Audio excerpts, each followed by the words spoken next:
రాష్ట్రంలో red book పాలన సాగుతోందన్నారు YS Jagan. కక్షలు తీర్చుకునే వారిని ప్రోత్సహించేలా సీఎం చంద్రబాబు తీరు ఉందని ఆరోపించారు. మేనిఫెస్టోలో ప్రజలకు ఆశ చూపి చివరకు మోసం చేస్తున్నారని ఆందోళన వ్యక్తం చేశారు. కూటమి ప్రభుత్వం వచ్చిన తర్వాత ఇంటికే వచ్చే పెన్షన్, రేషన్ విధానాలు మారిపోయాయన్నారు. మళ్లీ జన్మభూమి కమిటీలు వచ్చాయని గుర్తు చేశారు. ఇప్పుడు విత్తనాల కోసం రైతులు క్యూలో నిల్చోవాల్సి వస్తోందని ఆవేదన వ్యక్తం చేశారు. ఈ క్రాప్ ఉచిత పంటల బీమా పోయాయన్నారు జగన్. గ్రామాల్లో కక్షలు, కార్పణ్యాలు పెంచుతున్నారని ఆరోపించారు జగన్.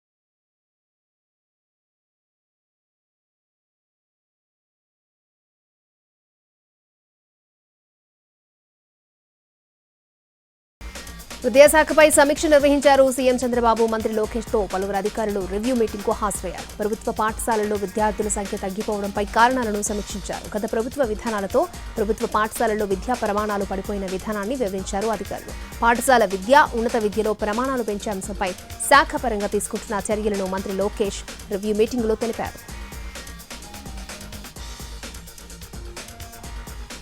జగిత్యాల జిల్లా పెద్దాపూర్ గురుకులంలో ఇద్దరు విద్యార్థులు మరణించడం బాధాకరమన్నారు డిప్యూటీ సీఎం భట్టి విక్రమార్క. ఇలాంటి ఘటనలు పునరావృతం కాకుండా చూడాలని అధికారులను ఆదేశించామన్నారు. సమస్యల పరిష్కారం కోసం ఖర్చుకు వెనకాడొద్దని ముఖ్యమంత్రి రేవంత్ రెడ్డి సూచించారన్నారు. గురుకులాల్లో సమస్యల పరిష్కారం కోసం 50 లక్షల రూపాయలు కేటాయించామన్నారు. భవనాలకు మరొక 3 కోట్లు కావాలంటే మంజూరు చేశామన్నారు. పెద్దాపూర్ గురుకులమే కాదు, రాష్ట్రంలోని అన్ని గురుకులాల్లో ఉన్న సమస్యలపై నివేదికనివ్వాలని అధికారులను ఆదేశించామన్నారు భట్టి విక్రమార్క.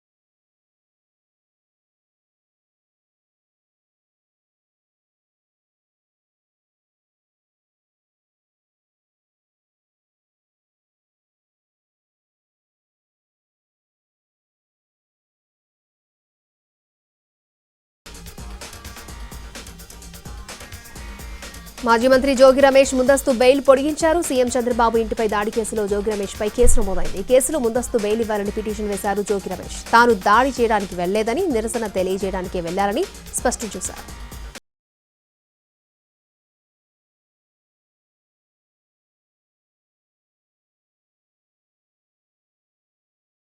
జోగి రమేష్ ₹1 కూడా ఇవ్వలేదన్నారు మంత్రి కొల్లు రవీంద్ర. అగ్రిగోల్డ్ బాధితులకు న్యాయం చేస్తానని చెప్పి భూములు లాక్కున్నారని ఆరోపించారు.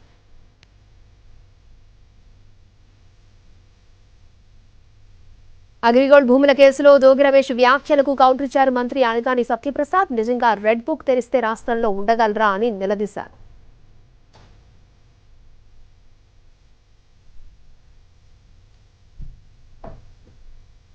శ్రీహరికోటలోని సతీష్ ధావన్ స్పేస్ సెంటర్లో అంతరిక్ష వారోత్సవాల్లో పాల్గొన్నారు డిప్యూటీ సీఎం పవన్ కళ్యాణ్. అనంతరం షార్లోని వివిధ విభాగాలను సందర్శించారు. అంతకుముందు రేణిగుంట ఎయిర్పోర్ట్లో డిప్యూటీ సీఎం పవన్ కళ్యాణ్ కు తిరుపతి ఎమ్మెల్యే అధికారులు స్వాగతం పలికారు.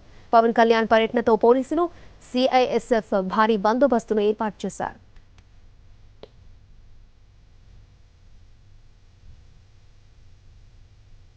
ఎల్లుండి గుడివాడలో సీఎం చంద్రబాబు అన్న క్యాంటీన్ ను ప్రారంభించనున్నారు. సీఎం చంద్రబాబు పర్యటన ఏర్పాట్లను కృష్ణా జిల్లా కలెక్టర్ బాలాజీ పరిశీలించారు. మున్సిపల్ కార్యాలయంలో ఉన్నతాధికారులతో కలెక్టర్ బాలాజీ వీడియో కాన్ఫరెన్స్ నిర్వహించారు. కూటమి ప్రభుత్వం అన్న క్యాంటీన్లను ప్రతిష్టాత్మకంగా తీసుకుంది. ఎల్లుండి సాయంత్రం చంద్రబాబు గుడివాడలో మొదటి అన్న క్యాంటీన్ ను ప్రారంభిస్తారు. ఆ తర్వాతి రోజు మరొక 99 క్యాంటీన్లను రాష్ట్రంలోని వివిధ ప్రాంతాల్లో ప్రారంభించనున్నారు.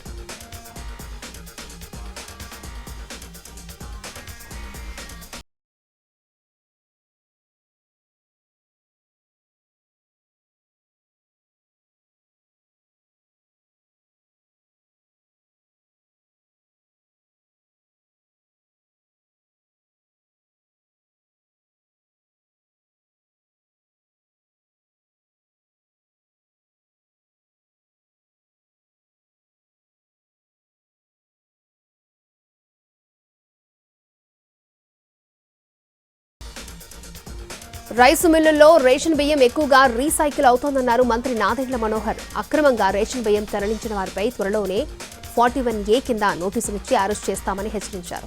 ఇప్పటికే 6A కింద నోటీసులు ఇచ్చి క్రిమినల్ కేసులు నమోదు చేశామన్నారు. కాకినాడలోని అడ్డాగా మార్చుకుని గత ప్రభుత్వంలో ఊహించని విధంగా రేషన్ బియ్యం అక్రమ తరలింపు జరిగిందన్నారు. ద్వారంపూడి కనుసన్నల్లో పోర్టు నడిచిందన్నారు మంత్రి నాదెండ్ల.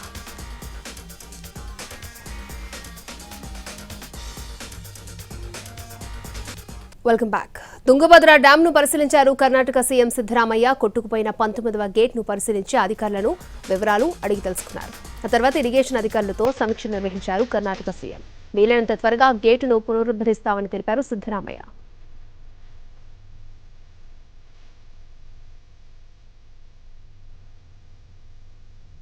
మూడు సంస్థలకు తుంగభద్ర గేట్ల నిర్మాణ బాధ్యతలు అప్పగించామన్నారు మంత్రి పయ్యావుల.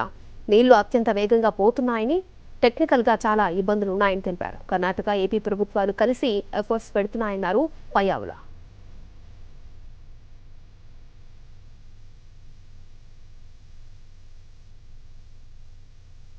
తుంగభద్ర 19వ గేటు మరమ్మతుల పనులు త్వరగా పూర్తి చేస్తామన్నారు ఏపీ మంత్రి నిమ్మల రామనాయుడు. ఇప్పటికే విలువైన సాగు, తాగునీటిని కోల్పోతున్నామన్నారు. కొట్టుకుపోయిన 19వ గేటు వద్ద 5 గేట్లను ఏకకాలంలో పూర్తి చేసేలా చర్యలు చేపడుతున్నామన్నారు మంత్రి నిమ్మల. స్టాప్ లాక్ గేట్ ఏర్పాటు కష్టతరమైన పనన్నారు. 1625 అడుగుల వద్ద నీరుండగానే గేట్లు అమర్చే ప్రయత్నం చేస్తున్నామన్నారు.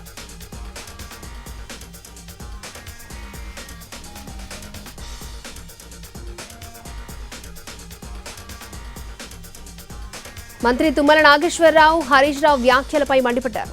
తాను ఎప్పుడూ అభివృద్ధి కోసమే పనిచేశాను తప్ప ప్రచారం కోసమో రాజకీయ ప్రయోజనాల కోసమే పనిచేయలేదన్నారు.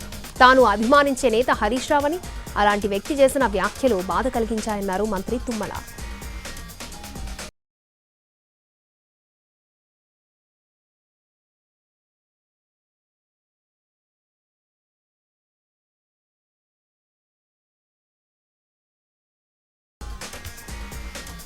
ఖైరతాబాద్ ఎమ్మెల్యే దానం నాగేందర్పై కేసు నమోదైంది. దానంతో పాటు మరికొందరిపై జూబ్లీహిల్స్ పిఎస్లో కేసు నమోదు చేశారు పోలీసులు. జూబ్లీహిల్స్ రోడ్ నెంబర్ 69 నందగిరి హిల్స్లో టీహెచ్ఎంసీకి చెందిన ప్రభుత్వ స్థలం ప్రహరీని ఈ నెల 10న కొందరు గుర్తు తెలియని వ్యక్తులు కూల్చేశారు. ఎమ్మెల్యే దానం నాగేందర్ సమక్షంలో గురుబ్రహ్మనగర్కి చెందిన గోపాల్ నాయక్, రామచందర్తో పాటు పలువురు ఈ చర్యలకు పాల్పడినట్లుగా ఆరోపణలున్నాయి. దానంతో సహా పలువురుపై ఎన్ఫోర్స్మెంట్ ఇన్ఛార్జ్ పాపయ్య పోలీసులకు ఫిర్యాదు చేశారు. ప్రహరీగూడ కూల్చివేతతో 10 లక్షల మేర నష్టం వాటిల్లిందని ఫిర్యాదులో పేర్కొన్నారు.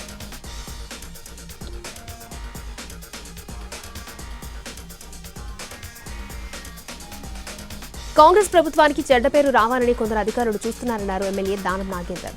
గత ప్రభుత్వంలో చెంచాగిరి చేసిన అధికారులు ఇప్పుడు కూడా అధికారం చలాయిస్తున్నారని మండిపడ్డారు. నందగిరి హిల్స్ లో ఉండే పెద్దల కోసం పేదవాళ్లను బలి చేస్తున్నారని, ప్రైవేటు వ్యక్తులు వచ్చి అక్కడ గోడ కట్టే ప్రయత్నం చేశారని ఆరోపించారు.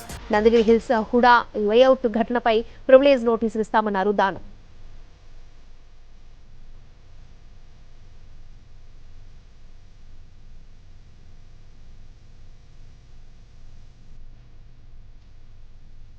గ్రామాల్లో పారిశుద్ధ్య నిర్వహణ, పచ్చదనం, స్వయం సహాయక సంఘాల బలోపేతంపై మంత్రి సీతక్క వీడియో కాన్ఫరెన్స్ నిర్వహించారు. స్వచ్ఛదనంపై మరింత శ్రద్ధ పెట్టాల్సిన అవసరం ఉందన్నారు మంత్రి. మండలాల వారీగా రివ్యూలు చేసి సమగ్ర నివేదికనివ్వాలని సూచించారు. గతం కంటే ఈసారి పని బాగా జరిగిందన్నారు మంత్రి సీతక్క.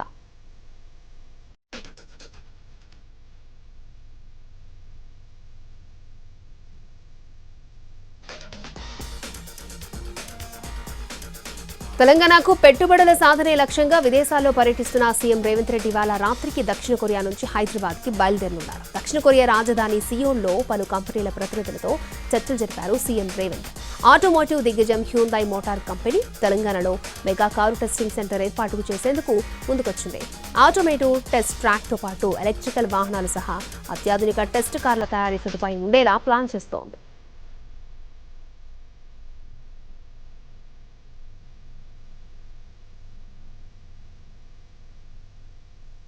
ఏపీలో ఫ్రీ హోల్ స్కామ్ లో మరో భాగోతం వెలుగులోకి వచ్చింది. కొన్ని ప్రభుత్వ భూములు కూడా ఫ్రీ హోల్డ్లోకి వచ్చాయి. గత ప్రభుత్వంలో జరిగిన నిర్వాకాలపై సంచలన ప్రకటన చేశారు మంత్రి అనగానే. ప్రభుత్వానికి చెందిన కొన్ని భూములను కూడా ఫ్రీ హోల్డ్లో పెట్టేశారని గుర్తించింది రెవెన్యూ యంత్రాంగం. ఫ్రీ హోల్డ్లో ఉన్న ప్రభుత్వ భూముల వివరాలపై లెక్కలు తీస్తోంది.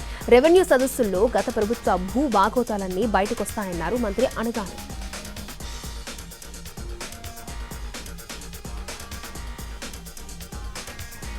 6 రోజులుగా ఎమ్మెల్సీ దువ్వాడ ఇంటి వద్ద భార్య పిల్లల నిరసన కొనసాగుతోంది. ఎమ్మెల్సీ దువ్వాడ మాత్రం తన కొత్త ఇంటి నుంచి బయటకు రాకుండా లోపలే ఉంటున్నారు. కుటుంబ సభ్యుల మధ్య రాజీకి మధ్యవర్తులు బంధువులు చేస్తున్న ప్రయత్నాలు మాత్రం సఫలం కావడం లేదు. టెక్కలి ఇంటిని విడిచిపెట్టేందుకు దువ్వాడ సిద్ధంగా లేనట్లుగా తెలుస్తోంది. కోర్టు ద్వారా సమస్యకు పరిష్కారం లభిస్తుందని దువ్వాడ ఆశిస్తున్నారు. దువ్వాడ వాణి ఆమె కూతురు అక్కడి నుంచి కదలరని తేల్చేసి చెబుతున్నారు.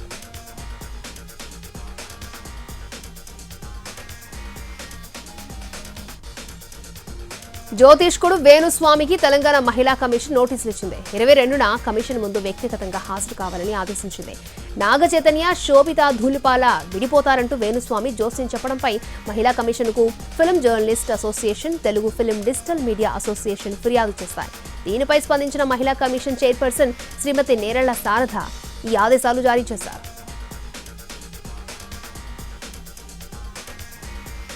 ఏపీలోని ప్రైవేట్ మెడికల్ కాలేజీల్లో ఈడబ్ల్యూఎస్ కోటా కింద సీట్ల కేటాయింపు జీవోను నిలిపివేస్తూ ఆదేశాలిచ్చింది ఏపీ హైకోర్టు. జీవోను సవాల్ చేస్తూ మెడికల్ విద్యార్థులు దాఖలు చేసిన పిటిషన్పై ఏపీ హైకోర్టులో విచారణ జరిగింది.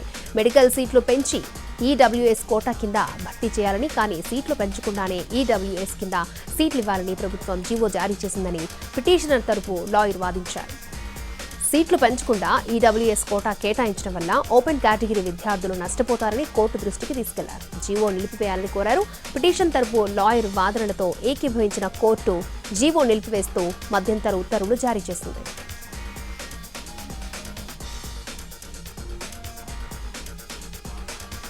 మస్తాన్ సాయి కేసులో సంచలన విషయాలు వెలుగు చూస్తున్నాయి. హైదరాబాద్ లో డ్రగ్స్ సప్లై, కస్టమర్ల వ్యవహారంపై పోలీసులు ఆరా తీస్తున్నారు. మరోవైపు మస్తాన్ సాయి స్నేహితురాలు ప్రీతి వ్యవహారం వెలుగు చూసింది. ప్రీతి ఉదయ్ డ్రగ్స్ తీసుకుంటున్న వీడియోలు సోషల్ మీడియాలో హల్చల్ చేస్తున్నాయి.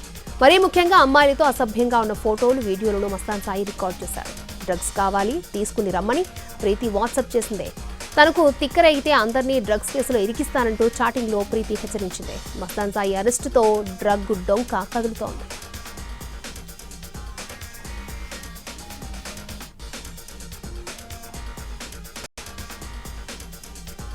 శ్రీకాకుళం జిల్లా పలాస కాశీబుగ్గలో బాలుడు కిడ్నాప్ కలకలం రేగింది. ఘటనలో 4 అరెస్టు కాగా ఇందులో 2 ఆర్మీ జవాన్లు కూడా పోలీసులకు పట్టుబడ్డం చర్చనీయాంశంగా మారింది. బాలుడు సురక్షితంగా ఇంటికి చేరుకోవడంతో కుటుంబ సభ్యులు ఊపిరి పీల్చుకున్నారు. కాశీబుగ్గకు చెందిన 13 ఏళ్ల బాలుడు విశ్వజిత్ ఆదివారం మధ్యాహ్నం నుంచి కనిపించకుండా పోవడంతో కుటుంబ సభ్యులు బాలుడు ఫోటో వివరాలు సోషల్ మీడియాలో పెట్టారు. 4 వ్యక్తులు కిడ్నాప్ చేసినట్లుగా తెలియడంతో పోలీసులు అప్రమత్తమై వారిని పట్టుకున్నారు. శ్రీశైలం జలాశయం దిగువన మత్స్యకారులు సందడి చేస్తున్నారు. ప్రాజెక్టుకు వరద ప్రవాహం తగ్గడంతో రేడియల్ క్రస్ట్ గేట్లు మూసేశారు అధికారులు. దీంతో జలాశయం దిగువన పుట్టీలలో చేపల వేటను సాగిస్తున్నారు. గత 14 రోజులుగా జలాశయం గేట్లు ఎత్తడంతో మత్స్యకారులు చేపల వేటను నిషేధించారు అధికారులు. వరద ప్రవాహం తగ్గడంతో వలలు సిద్ధం చేసుకుని తిరిగి వేటను మొదలుపెట్టారు మత్స్యకారులు.